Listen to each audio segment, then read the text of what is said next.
Salut les gars, j'espère que vous allez bien. Donc aujourd'hui nous sommes là pour vous présenter un TP que nous avons fait à travers Ansible. Donc là nous avons un serveur Ubuntu, un serveur Ansible, voilà, qui est notre serveur central. C'est là où nous avons installé Ansible.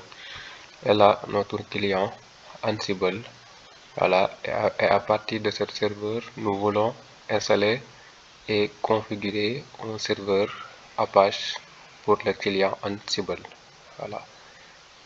Donc nous n'avons pas besoin de se connecter à Ansible, nous avons juste à contrôler, voilà, cette serveur, voilà, notre serveur web, voilà, à travers notre serveur central qui est le serveur Ubuntu 64 bits. Voilà.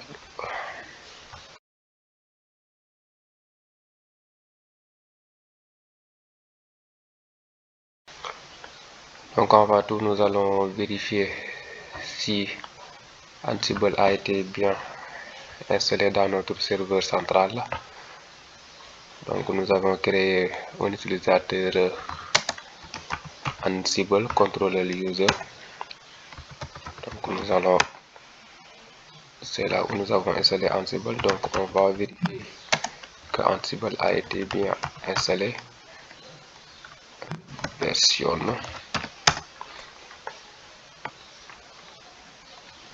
Voilà, ça y est, nous avons l'Ansible 2.5.1. Voilà, pour l'installation de Ansible, c'est pas, voilà, c'est pas du tout difficile. Il suffit tout simplement de mettre sudo apt install Ansible, voilà, et vous tapez sur entrée. Comme moi j'ai déjà installé, donc je vois pas la peine de le faire à nouveau. Voilà, donc là Ansible a été bien installé dans notre machine. Voilà, donc nous allons nous rendre dans notre serveur web. Voilà, et nous allons vérifier la configuration réseau parce qu'on aura besoin pour faire la configuration des fichiers inventaire d'Ansible. Voilà, là, et nous sommes sur 192.1.79. Voilà, mais avant tout nous allons générer une clé SSH, voilà, et on copie cette clé dans notre serveur web, voilà, pour que les deux machines puissent communiquer via SSH.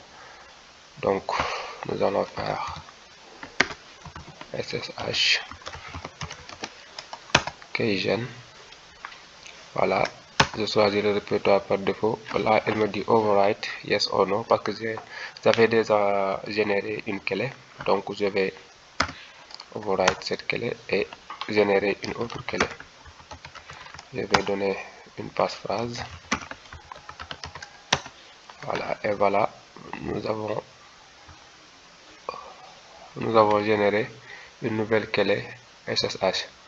Donc avant de copier la clé, nous allons devoir, voilà,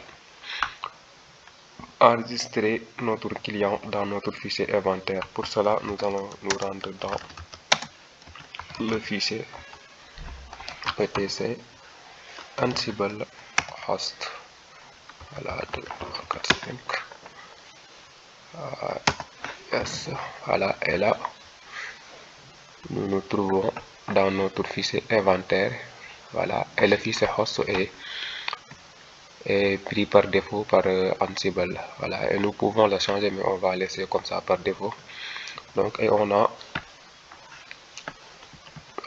ajouté ces lignes de code. Voilà, là nous avons un groupe de serveurs. Voilà, nous avons notre groupe de serveurs. Voilà, et à partir de ce groupe, on pouvait mettre autant de serveurs qu'on veut. Et là, on a appelé notre serveur 1, voilà, qui est un host Ansible. Et voici l'adresse IP 192.168.1.76. Et là, nous avons notre HTTP host qui est une variable que nous allons utiliser dans notre playbook plus tard. voilà, sonatelacademy.sn, voilà, et notre http conf qu'on a appelé sonatelacademy.sn.conf parce que c'est là qu'on va mettre tous les paramètres pour que le serveur Apache soit fonctionnel. Voilà, c'est notre fichier virtual host au fait. Voilà, et là nous avons notre HTTP port, voilà, le port 80, on va utiliser le port 80. Et aussi nous avons Ansible Python Interpreter. Voilà, là nous avons utilisé le Python 3, voilà, pour l'interprétation et l'exécution des commandes à travers notre serveur,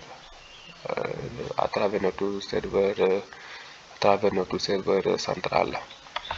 Donc on va enregistrer et maintenant reste à copier notre clé publique dans notre serveur Apache. Donc on va faire SSH copy ID et là on va mettre l'utilisateur GOM parce que là nous avons l'utilisateur GOM.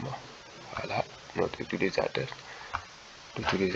GOM @192.168.1.179. Voilà la commande. Voilà, on va donner le mot de passe de l'utilisateur GOM. Voilà, c'est GOM. Voilà, on va attendre. Voilà, et il nous a notifié number of keys added 1, c'est-à-dire que notre clé a été ajoutée avec succès à travers dans notre serveur web. Donc là, pour vérifier la connexion, nous allons faire un ping et si ça marche, voilà.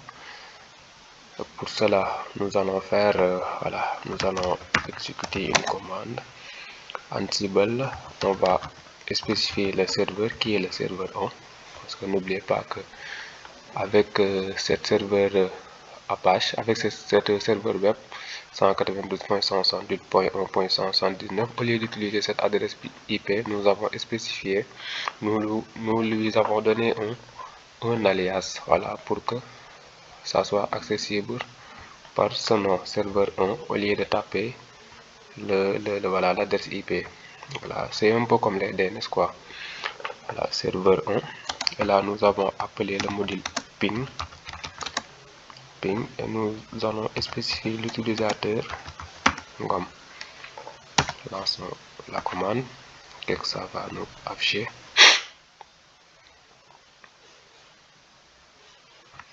Nous avons donné notre passphrase.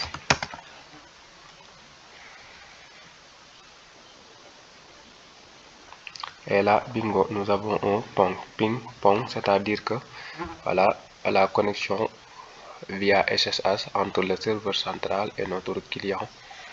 Voilà, notre client Ansible, c'est-à-dire notre serveur, là où nous voulons installer le serveur Apache, marche avec succès.